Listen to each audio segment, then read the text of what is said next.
What's good, people? It's about that time to randomly relate, reverse rants, no hate. Now, I want to talk about a couple of things real quick.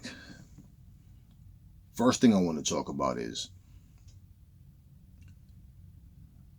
Anthony Joshua. He has a video out. Now, the footage, I don't know why people always put leak footage when clearly there's people standing right there recording, like Anthony Joshua and company is not aware that this is happening. Okay, and he's like doing like he's grappling. He's holding. Okay, um, they're working on. I'm saying grappling, like to grab when you're on the inside, and safely. And a lot of people are saying, "Oh, he's just gonna grab and run next fight," and all this. Right? Okay, it's to a point where like Anthony Joshua right now has people feeling like he's like the crappiest fighter in the heavyweight division. And people already wanted to hate on him as it is. Now, I'm not gonna sit here and talk to anybody about what he is and what he isn't. Um, that's not what this is about. He's gonna have to come back in the ring, fight Usyk and beat him. That's how he's gonna regain his respect from those who are doubting him. And like I said, a lot of the doubt that he's getting is not just what happened with Usyk, but even the things that he said in prior interviews. Now, I know my opinion on what I feel strongly about that if he fights Usyk, there's different things he can do. But bottom line, you have to be that dog in the ring. You have to be. Usyk can be a dog too, but you need to be that. You don't need to be. You know what? Usyk is a solid fighter, but you need to be not even a pit bull. Okay, you need to be um you need to be a bull mastiff. Okay, you need to be that bigger dog. You need to be that stronger dog. Plain and simple. Um, Anthony Joshua, until he comes back, and right now eyes are on him, eyes are on Fury, eyes are on Usyk. Now for him, it's you have something to prove. If he comes back and wins, he's right back in the mix, and then he's three-time unified champion. Okay, becoming undisputed has eluded him for since he's become champion in general, especially since he become unified. And clearly he stated that was his goal, to become undisputed. In terms of his training, like I said, he just needs to absorb what's being taught. I would really, it's not what I want to believe, but I really don't think Rob McCracken is that lost in the sauce that he can't think of what AJ needs to do. In fact, the way I see it, AJ doesn't listen when when he gets overwhelmed. That he doesn't listen. This is why I say he has to have the heart to do the things that he's being taught. But he needs for somebody to light a fire under his ass so he can understand, I need to go in there and I need to fight. I need to go in there and let that Derek Chisora shit come out of me. That old AJ shit come out of me. Not this negotiating shit, this, hey, look, play nice for a minute. Let me figure out what I'm trying to do. That AJ, he has to get rid of that shit. Now, whether his game plan works or not, we will see. But that's yet to be seen. Also, the video, and then some idiot that sent me a message talking about all that buck dancing that AJ was doing for Eddie Hearn. Look where it got him. First off, let's say this. The only thing that fucking happened was AJ lost the fucking fight. Okay?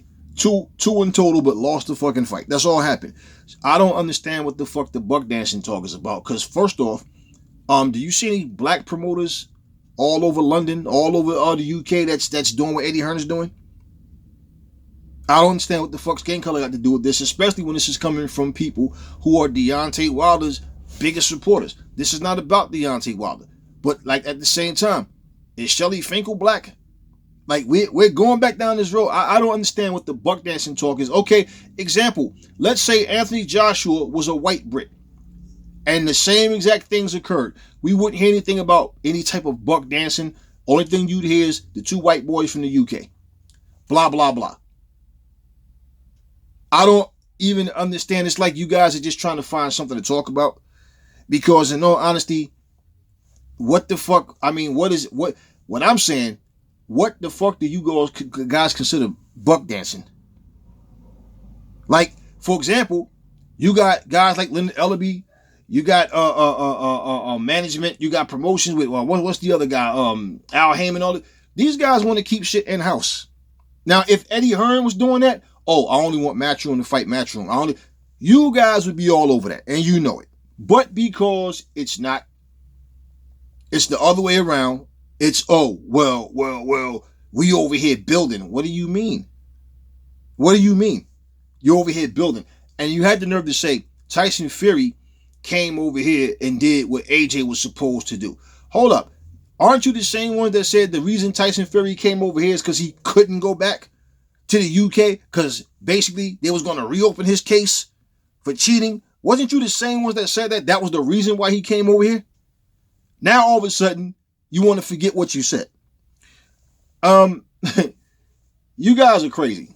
So I don't even understand why you even brought that up, and it made no sense. 2, I made a video about the Dillian Whyte and Tyson Fury fight. Like, is this fight actually going to happen? Because to be honest with you, this fight is looking more and more like it's not going to happen. It's looking more and more like, Fury said he'll vacate, the title. If Dillian Whyte doesn't agree to these terms. And if Dillian Whyte is awarded the belt the way Lennox Lewis was, yeah, people are going to jump over it, but I wouldn't turn it down. I'd take it, and then I would defend my title. I would fight the fights that you wanted to fight these guys, and you saying that they don't want to fight you. I'd go out there and I'd beat these guys and say, listen, I was handed this title because Fury gave it up. He ducked me because of these terms.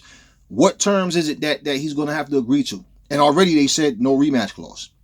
So, I don't know what it is with Tyson Fury, but Fury, again, you have a title and you defended your title against Wilder, but like, I don't know, man. Like he said before, if they force me to fight Dillian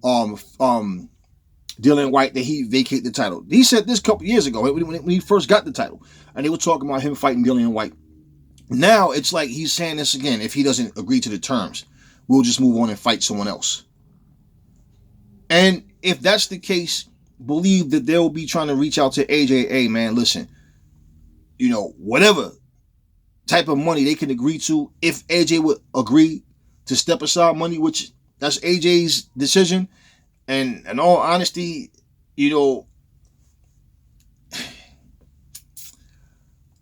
according to AJ, he wants to fight.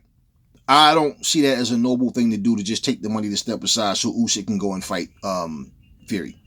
And in all actuality, what people are looking at is, well, if he does that, he has a better chance of beating Fury than he does Usyk. But then, how do you know that? I mean, at the end of the day, if AJ is as broken as people are saying, and as it seems that he is, AJ is going to have a problem fighting anybody that actually comes to fight that can fight. So at the end of the day, I don't understand this whole, I do understand. People just talk and say things and run their mouth. That's basically what it is. But I don't understand Fury with this whole already putting this out there. Like, out of everything that he could say, showing enthusiasm to even want to fight Dillian Whyte, to acknowledge him as one of the best in the top heavyweight, and here's another guy I'm going to beat and add to my legacy. He's talking about, again, he's more verbal and more vocal about calling the fight off than he is about going into the fight. So even when they all bums, I'll beat them all, and this and this and this, and we already know you don't want to fight your boy Joseph Parker, so that's a fight that's not going to happen. With all these fights that's out there that could possibly happen, if he calls this fight off because Dillian Whyte doesn't want to agree to certain terms, the purse, look, if this goes to a purse bid and all of that, right? Now, they stand to make more money because whoever's the highest bidder is going to go with more than what they're probably anticipating right now. But at the end of the day, if Fury is to walk away from that, and all this bullshit people talking about, Fury ain't doing this for the money, show me one fighter that does this just for the thrill of fighting, that they don't care about the money. They're in a position where they can't make more than what they are making because they're not as big of a draw as they would like to be. There's easier ways, to go out here and make less money than going in the ring, getting beat all upside your face and all upside your ribs, just to make some money. So at the end of the day, that expensive lifestyle that these guys have, yeah, they like the money. Don't believe that crap. They don't do it for the money. Oh, yes, they do it for the money. But at the end of the day, this is a fight that really doesn't need to get called off. But if it does, and Dylan accept his title, yeah, take your WBC, and then you make sure you go out there and you challenge the guys that you claim have been eluding you all this time. Because at the end of the day, boxing need more fighting and less talking. Never fall in love with lies. Remember, the truth brings hate out of people, and I will catch y'all on the next video.